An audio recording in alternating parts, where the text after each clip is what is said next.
দুর্গাপূজায় জঙ্গি হামলার আশঙ্কা নিয়ে জানিয়ে পুলিশ মহাপরিদর্শক মাইনুল ইসলাম জানিয়েছেন, কোনো পূজা মণ্ডপে বিশৃঙ্খলা সৃষ্টির চেষ্টা হলে কঠোর ব্যবস্থা নেওয়া হবে। দেশের ৩১,৫০০ পূজা মণ্ডপে ৩ স্তরের নিরাপত্তা বলয় গড়ে তোলা হয়েছে বলেও জানান তিনি। দুপুরে রাজধানী ঢাকেশ্বরী পূজা মণ্ডপ পরিদর্শন শেষে এসব কথা জানান পুলিশ মহাপরিদর্শক।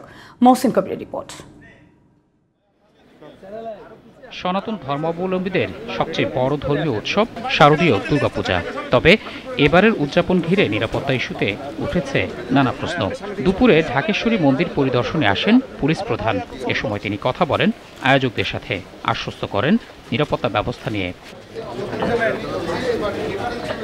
পরিদর্শন শেষে আইজিপি গণমাধ্যমের সাথে কথা বলেন, জানান পূজা ঘিরে জনমনে নিরাপত্তা শঙ্কা তৈরি হলেও ঝুঁকি মনে করছে না পুলিশ। যে কোনো সন্ত্রাসী তৎপরতা এড়াতে সব ধরনের ব্যবস্থা নিশ্চিতের কথা জানান পুলিশ প্রধান। পূজার আগে সেই ব্যবস্থার ক্ষেত্রে আমরা প্রতিটি জায়গায় টহল বাড়িয়েছি।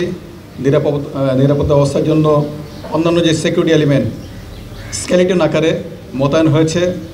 গুরুত্বপূর্ণ পূজা মণ্ডপগুলিতে ইতিমধ্যে আনসার ভিডিপি মোতায়েন হয়েছে এবং আগামীকাল থেকে বোধন এবং ষষ্ঠী পূজা থেকে সকল পূজা মণ্ডপে আনসার ভিডিপি মোতায়েন হবে। ধর্মীয় উৎসব সহ বিভিন্ন ইভেন্টে পুলিশ যেন স্বতঃস্ফূর্তভাবে কাজ করতে পারে সেই লক্ষ্যে মনোবল বৃদ্ধির বিভিন্ন পদক্ষেপ নেওয়া হয়েছে বলেও জানান মাইনুল ইসলাম। আমাদের বাহিনীর ভিতরে এক ধরনের নিচের দিকে বিভিন্ন ধরনের তাদের বক্তব্য ছিল, সেটা আপনারা সবাই জানেন।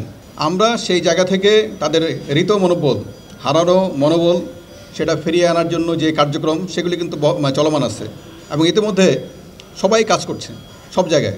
এদিকে পূজার শেষ মুহূর্তের প্রস্তুতিতে ব্যস্ত আয়োজকরা। পূজাকে ঘিরে প্রশাসনের উদ্যোগে সন্তোষ জানিয়েছেন পূজা উদযাপন পরিষদের নেতারা। স্বাভাবিকভাবে পরিবর্তিত পরিস্থিতিতে আশঙ্কা আতঙ্ক আরেকটু বেশি হইতে পারে, বাট আইনশৃঙ্খলা বাহিনীর তৎপরতা অসাধারণ এবং বিশেষ করে সেনাবাহিনী এবং পুলিশ প্রধান দুজনেই আমাদেরকে নিশ্চিন্ত করেছেন যে পূজায় কোনো সমস্যা তারা এলাও করবেন না। স্বৈরাচার পতনের মধ্য দিয়ে দেশে আইনশৃঙ্খলা পরিস্থিতির অনেক অবনতি হয়েছে এবং